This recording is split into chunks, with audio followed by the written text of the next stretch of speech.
Ladies and gentlemen, boys and girls, everything in between and thereafter, welcome to Mondo People, episode 3, featuring Australian Police Commissioner, Federal Police, and you caught me in a deliberate fib there. I'm just trying to plant the seed.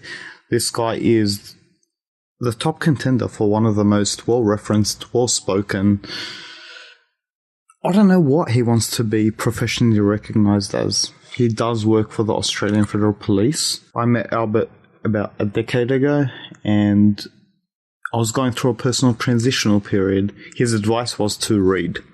Highlights of this podcast: privacy, Australian laws and practices on privacy and data retention. So if you want to know if your messages are being read by the government, you should probably listen to this podcast. The most controversial part of this podcast is when we speak about political correctness. The N-word was mentioned, so that's an advisory. Also, we speak about debt, companies. There's way too much here. This podcast is sponsored by IMMERSEVR.education, where you can get the most interactive toys, puzzles, books. Too many things to mention. For any child under 15. These products are interactive because they take advantage of the mediums of virtual and augmented reality. If you don't know what they are, learn and teach your children. Welcome to Mondo People, episode 3, featuring Albert Ossiely.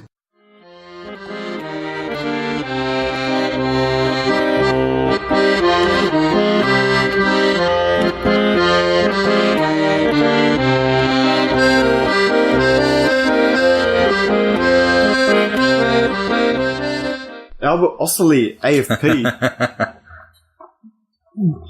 Do you like being introduced like that? Nah, not really. It's alright. It doesn't matter. Man. I think you enjoyed it. Yeah, I mean, why not? It's a position of stature. Yeah, but you know what, man? In the current day and age, you know, it's one of the things I was thinking when I was coming here. I thought, far out, man. You know, I'm going to sit here with Anthony. I'm going to have a bit too much drink.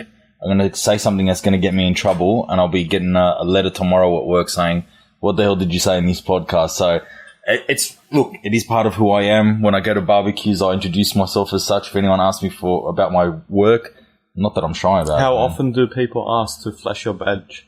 Is that a common thing? Every single time. I think the most common things I get, can I see your badge? Have you ever shot someone?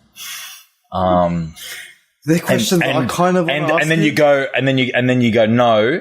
And say, okay, but have you almost shot someone? And people are fascinated by like basically irrelevant things, you know, that come with the job, you know. So it's. But isn't that human nature though? Like we're interested in drama, and we just want to know. 100%. Yeah, man. 100%. It's like someone who's like an actor, and they say, oh yeah, I've been in Hollywood, you know. And say, oh, have you met anyone famous? And you think, really? Is that all you can ask me? Like, maybe not what have I been in, you know, how long you've been doing it for, like something that's actually part of like what's interesting about you. It's like they want a story of you where they can say, I know this dude who did this thing. Yeah. And shit else. So, it's all right, man. But it comes with the job, right? Yeah, like if you're a celebrity, you're going to expect paparazzi. You know what I mean? Yeah, man, but I wouldn't. That's your paparazzi. Yeah, but... Man, it's, you know. So have you ever shot anyone? No, I haven't shot anyone. I've never pointed my gun at anyone.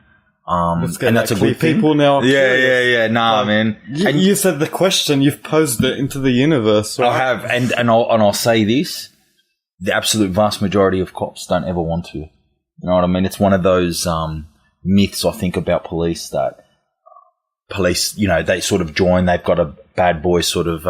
Hard on for how policing works, but it's not really can like you that make at a all. Distinction between Australian police and say American police? Absolutely, but that's because the culture. they look like they're ready to shoot. I think that comes with the environment. Trigger ready. Yeah, but I think that comes with the environment that they're in. So I think if I lived in a society where there was a high crime rate, and America does have the highest crime rate in the OECD, right? Mm-hmm. So in first world, say what that is? Like it's like an organization of economic cooperation and development. So basically, there's a ranking. There's a group of countries that are sort of ranked together. They're first world nations, mostly Western.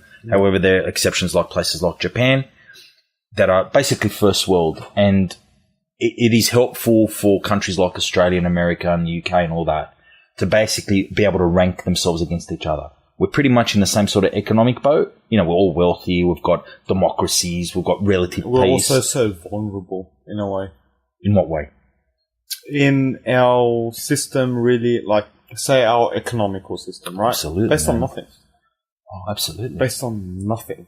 Like that Reserve Bank, It's rubbish. they keep printing shit. Yeah, fiat currency, man. And fiat currency. China's being strategic. They're like, Pegging their currency against the American dollar. Yeah, man. Yeah. so that's scary how vulnerable we are. Not only that, like, put economy aside, weather, viruses, like so many things. But we all just go on with life. And what's even funnier is that we become so concerned with what is otherwise an irrelevant aspect of life. You know what I mean? And that's part of trying to figure out a way to say it well. That's part of the negative aspect of a high-end life, you know? So when you look at, it's always funny when I think of, you know, Antifa and, you know, the Occupy movement, and they talk about, the 1%, the 1%. It's like, dude, you are the 1%. We are the 1%. Worldwide. Right? Worldwide, historically. And, you know, it's funny that continues on. So, But I think they're talking about people that they think have influence over society more than they want them to have influence over society. Like, there's people that's that true. are, But then they talk about social, like, redistribution of wealth. So it's not just about, I don't want you to have social control over me. Otherwise, they would be more like libertarians. They would just say, I want less government. I don't care that you're rich, but I just want less government. What they're talking about is you shouldn't be as rich as you are. The poor in this country should be more wealthier than they are, and you should be less wealthier than you are. But then what the hilarious thing is like, dude, you're the 1%. You know, there was an interesting article, I think it was in the Daily Telegraph, and it linked to a non-for-profit organisation. It's not in my mind right now. And you can just sort of Google it, you know what I mean, looking up about if you put your income in US dollars into this, you know, database, right? It will tell you where you sit as a percent in the world. So, you know, like if you were earning, I think the number was, I sort of played around with the numbers. 35 or 40, yeah, but I think it was like 40, actually, like 41,000, 42,000 US dollars. If you earn 31, 42, which isn't a lot. Yeah. For Australia, I think our average wage is about 67, which is almost equivalent. If you do traffic control for about 3-4 days, all right, you're earning more than 50, 60 grand. Yeah. Right? So that would put you in the top 1%. It's not even a full-time job. Then that puts you in the top 1%. Yeah. And it's funny how, you know, we have that lack of perspective. You know, we don't recognize that, oh my gosh, I'm in the top 1%. So it's like being a millionaire in a suburb with a bunch of billionaires and then complaining, oh, look at those billionaires. I have to fly first class and they have private jets. Why do they have private jets and I only have, first class travel? I'll tell you that. Go. We tend as humans to victimize ourselves. Absolutely, man. And there's something about the lack of appreciation we have as humans. I don't know where I heard this or where I read this, but it was profound to me. This dude in Africa, right? Coming to America in the 50s for the first time. Yeah. Okay? And he's been a slave all his life. He's been in Africa, comes to America, has a drink of cold water for the first time. Yeah. And he doesn't, it was like, what's this sensation down my throat? Yeah. It's just the sensation of cold, right?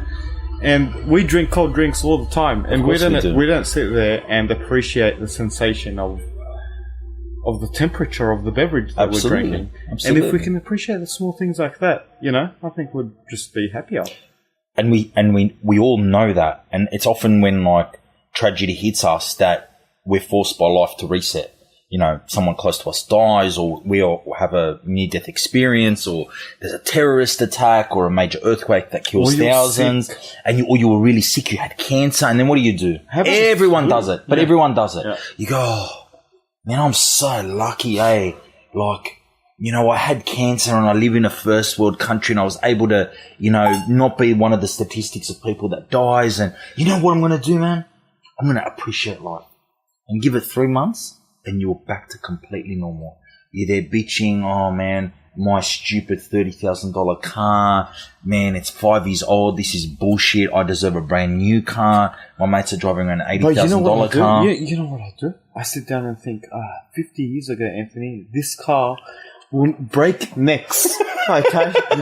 You've got this little screen that says street names that don't even exist in your current society.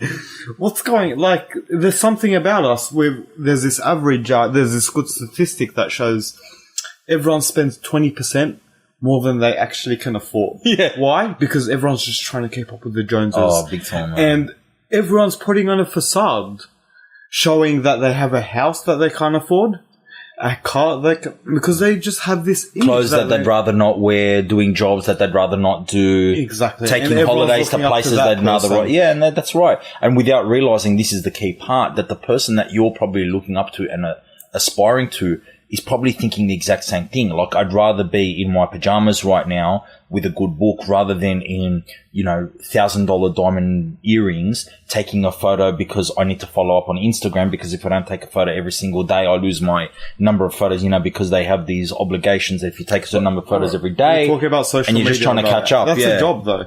Like, it is a job. Them taking 10 images a day, them posting 2 videos a week, that's an obligation that they've got in order to maintain what they've got and grow it.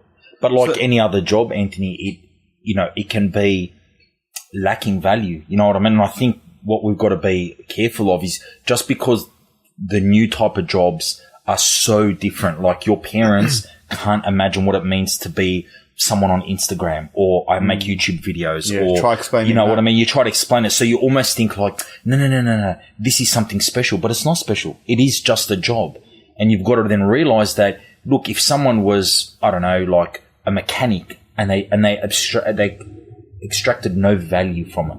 Like, they didn't go to work and go, I love being a mechanic, I love tinkering with toys. No, isn't value all perception? But that's right. Make that's what I'm saying. Of valuable? No, you can't. No, you can't. I think that you can. But I disagree, because if I was a prostitute, for example, I'll say, listen, these men need a service, okay? Well, I'm saying I have the body to offer them that service. I'm adding to society somehow. If I was in McDonald's, I can say, hey, there needs to be a person doing my job. Everyone needs to be doing a certain job. I'm feeding people, which everyone can add value and kind of rationalize this. I think you can, so I would agree, Anthony, that you can rationalize your position in order to reduce the sort of the drudgery and the sort of day-to-day grind, right? So you could almost look at it like, okay, I haven't got much going on for me right now. I'm a prostitute. Well, at least, I'm making men happy, or at least I'm making enough money to feed my child. But that's a different thing to what a lot of people aspire to. And I think it's quite reasonable to aspire to, where I enjoy waking up in the morning. Like, I actually genuinely enjoy. Some people use it as a survival instinct. And that's not a bad thing. However, I'm the sort of person where I do look at myself and I've got flaws. I'm a guy that needs to lose a lot more weight. Don't say any of them. Yeah, but I'm a guy that needs to lose a lot more weight, spend a lot more time reading because I enjoy it. Right. Doing things that really I enjoy, and you've got this image of yourself that you aspire to. And there's nothing wrong with that. There's always a danger, of course, going in two extremes. One, never feeling satisfied with anything and going into depression because I deserve much more and I should be much more. But it's a balance between and you find the balance, and that's what I mean. But going back to the point you were making before about, can't you convince yourself that any job has value or it's great? But I always look at it as, you should always be aspiring to more, and it's okay to say this job is not benefiting me. This job does not fulfill me in the way that I truly need to be fulfilled. So I can always see a danger that, you're an attractive 21-year-old woman, great bikini body. You think, what's quick money? I can, post photos in these bikinis. I'll get bikini companies to send me their products. I'll pose in them. I'll be posing drinking tea. I'll be posing, and they do it. Yeah. And it's a great economic model. But what you then realize is that that economic model is only as valuable as it fulfills, you know,